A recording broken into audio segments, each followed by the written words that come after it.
बिस्मिल्लाहिर्रहमानिर्रहीम। अस्सलाम वालेकुम डियर स्टूडेंट्स। तो आज हम अपना क्लास 12 का जो बायो का हमारा टॉपिक है एक्सक्रीशन इन कॉकरोच, ठीक है, उसको हम स्टडी करेंगे। पिछले लेक्चर में हमने एक्सक्रीशन इन रिप्रेजेंटेटिव एनिमल्स को स्टडी किया था, ठीक है, कि किस तरह अर्थ फॉर्म्स में, प्लानेरिया में, हाइड्रा में एक्सक्रीशन का प्रोसेस होता है। तो आज हम फर्दर एक्सक्रीशन पढ़ेंगे in the insects and the vertebrates, ठीक है। तो सबसे पहले हम बात कर लेते हैं एक्सक्रीशन इन कॉकरोच मीन्स कि हम इंसेक्ट्स की बात कर रहे हैं यहाँ पर। तो इन्होंने एक अडेप्टेशन की है जिनके जरिए से इनका तमाम का तमाम वेस्ट जो है वो कलेक्ट होता है फ्रॉम द हिमोलिम्फ, ठीक है। हिमोलिम्फ हमारे पास एक तरह की कैविटी है, कलरलेस कैविटी है, ठीक है, जहां पर ये तमाम का तमाम जो वेस्ट है वो जमा होता है, ठीक है। तो इन्होंने एक तरह के अडेप्टेशन किए जिसकी वजह से तमाम का तमाम जो वेस्ट होता है हिमोलिम्फ में, which is a colourless cavity, colourless blood cavity, उससे तमाम वेस्ट क्या है कलेक्ट कर लेता है, ठीक है। और इसका जो एक्सक्रीटरी स्ट्रक्चर है पूरा का पूरा, जब हम एक्सक्रीटरी स्ट्रक्चर की बात करते हैं तो वो भी ट्यूब्स लाइक है, यानी कि ट्यूब्यूलर है, और उसको हम नाम देते हैं मैलपिगियन ट्यूब्यूल्स का, ठीक है। तो हिमोलिम्फ से तमाम का तमाम जो वेस्ट है वो कलेक्ट होके जमा होता है इन द मैलपिगियन ट्यूब्यूल्स, ठीक है। तो इस तरह से ये अडेप्टेशन इनका जो एक्सक्रीशन जो प्रोसेस है, इनका एक्सक्रीटेड प्रोडक्ट है, उनको एलिमिनेट करवाती है। अब सारा का सारा जो हिमोलिम्फ में वेस्ट है, जो भी वेस्ट प्रोडक्ट है, वो जाएगा इन द ट्यूब्यूल्स, ठीक है। अब यहां से हम कहते हैं कि ट्यूब्यूल्स जो है ये तमाम का तमाम वेस्ट जो है उसको मूव करेगी फर्दर, ठीक है, उसको आगे मूव करेगी, जिसकी वजह से ये मूव करेगी with the epithelium tubules, epithelium lines of tubules, ठीक है। जब ये एपिथेलियम लाइंस ऑफ ट्यूब्यूल्स को हम ट्यूब्यूल एपिथेलियम भी कहते हैं, ठीक है ना, उस लाइनिंग के साथ मूव करती है, तो इस दौरान ये जाती है इन द रेक्टम। अब रेक्टम जो है ये एंड पॉइंट होता है, और रेक्टम हमारे पास जो पार्ट है वो है हिंडगट का, ठीक है। हमारे पास हिमोलिम्फ और जो ट्यूब्यूल्स हैं वो पार्ट है ऑफ द मिडगट, ठीक है। अब हिंडगट में जो एंड पे रेक्टम है वहां पर जाकर एपिथेलियम ट्यूब्यूल्स की मदद से तमाम का तमाम वेस्ट जमा होता है, और रेक्टम में तमाम जो वेस्ट का जो भी वेस्ट है उसके अंदर से सारा साल्ट एंड वाटर वो रीअब्सॉर्ब होता है, ठीक है, जिसके जरिए से फिर रेक्टम में जो नाइट्रोजीनियस वेस्ट बनता है वो होता है सॉलिड, ठीक है। इसको हम नाम देते हैं सॉलिड एक्सक्रीटर, यानी कि जो भी वेस्ट बन रहा है, जो भी एक्सक्रीट बन रहा है वो सॉलिड में बनता है, और यूरिक एसिड ज्यादा रिलीज करते हैं, ठीक है ना, यूरिक एसिड क्रिस्टल ये रिलीज करते हैं विथ फीसिस।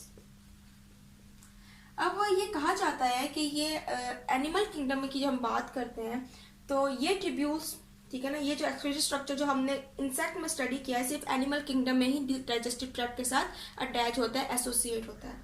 और एक और मजे की बात में पता चलती है कि जब हम एनिमल किंगडम की में बात करते हैं इंसेक्ट्स की, तो इंसेक्ट्स ही वो एक किंगडम है, इंसेक्ट्स ही वो एक एनिमल्स हैं जिनके अंदर जो यूरिक एसिड क्रिस्टल्स जो हैं वो फीसिस के साथ रिलीज होते हैं, ठीक है। यानी कि उनके जो उनका जो हम बात करते हैं डाइजेस्टिव सिस्टम,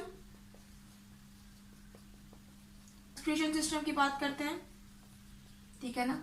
इसके अलावा जब हम बात करते हैं जी उनकी जो नाइट्रोजीनियस एक्सक्रीशन, ठीक है, तो इनके दरमियान उनकी कोई एसोसिएशन नहीं होती है, ठीक है, जिसकी वजह से वो at a time uric acid crystals release करते हैं विद द फीसिस, ठीक है। तो ये था हमारा एक्सक्रीशन इन कॉकरोच कि किस तरह से रेक्टम में भी साल्ट और वाटर मजीद रीअब्सॉर्ब होते हैं, और हमारे पास जो रिजल्ट में एक्सक्रीट प्रोडक्ट बनता है वो होता है uric acid crystal with faeces, ठीक है।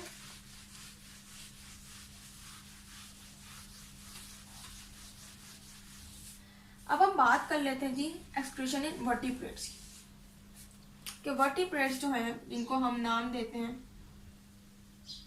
कि इनके पास बैकबोन होती है, इनके पास बैकबोन मौजूद होती है, ठीक है। अब हम वर्टिब्रेट्स के जब एंसेस्टर्स की बात करते हैं, ठीक है ना, इनके आबाव अजदाद की बात करते हैं, जिनको हम नाम देते हैं इनवर्टिब्रेट्स कॉर्डेट्स का, तो इब्तदाई तौर पे प्रिमरली इन्होंने जो अडेप्टेशन की थी अकॉर्डिंग टू इन्वायरमेंट, तो वो एवोल्यूशन टाइम के लिए, क्योंकि इनके अंदर भी जब हमने देखा कि इनवर्टिब्रेट कॉर्डेट्स जो थे which is the ancestor of vertebrates, उनके अंदर ये एवोल्यूशन आई, ये अडेप्टेशन आई कि उन्होंने भी पूरा का पूरा ट्यूब्यूलर एक्सक्रीटरी स्ट्रक्चर को अडेप्ट किया। जैसे कि हमारे पास हमने पिछले लेक्चर में मेटानेफ्रीडियम का स्ट्रक्चर पूरा का पूरा पढ़ा था, ठीक है, मेटानेफ्रीडियम का इन अर्थवॉर्म के अर्थवॉर्म में किस तरह से पूरा का पूरा जाल फैला हुआ है, नेटवर्क है ऑफ द ट्यूब्यूल्स, ठीक है। तो इंसेस्टर जो इसके थे वर्टिब्रेट के इंसेस्टर जो थे इनवर्टिब्रेट कॉर्डेट्स, उनके अंदर भी पूरा का पूरा ट्यूब्यूलर स्ट्रक्चर देखा गया था, ठीक है, यानी कि उनके अंदर भी पूरा का पूरा मेटानेफ्रीडियम का पूरा नेटवर्क तो है वो मौजूद था। अब हम वर्टिब्रेट्स की बात कर लेते हैं कि वर्टिब्रेट्स में हम जैसे कि बात करें जी हैग फिशेस। हैग फिश एक वर्टिब्रेट फिश है, मीन्स कि इसके अंदर बैकबोन जो है वो मौजूद होती है। अब हैग फिशेस के पास होते हैं जी किडनीज। अब किडनीज की प्रेजेंस की वजह से इनके अंदर जो अडेप्टेशन आई है, एवोल्यूशनरी चेंज आया है, वो ये है कि इन्होंने भी पूरा का पूरा ट्यूब्यूलर स्ट्रक्चर जो है एक्सक्रीशन के लिए, फॉर एक्सक्रीशन, इसको अडेप्ट किया, ठीक है ना, यानी कि इनकी किडनी जो है उनके अंदर पूरा का पूरा ट्यूब्यूलर स्ट्रक्चर बना हुआ है, जिसकी वजह से एक्सक्रीशन जो इनके लिए इजी हो जाती है। अब ये ट्यूब्यूलर स्ट्रक्चर जिसको हम कहते हैं कि ये हमारे पास ह्यूमन में भी हमारे पास पूरा का पूरा ट्यूब्यूलर स्ट्रक्चर होता है इन द किडनीज, जिसको हम नाम देते हैं एज अ नेफ्रॉन, ठीक है। और ये नेफ्रॉन जो है इनके पास नेटवर्क होता है ब्लड कैपिलरीज का, ठीक है, जिसके जरिए से सारा का सारा इधर भी साल्ट और वाटर जो है वो रीअब्सॉर्ब होता है नेफ्रॉन में, थाई के सारे ट्यूब्यूल्स में, और फिर एज अ रिजल्ट हमारे पास फेस बनता है।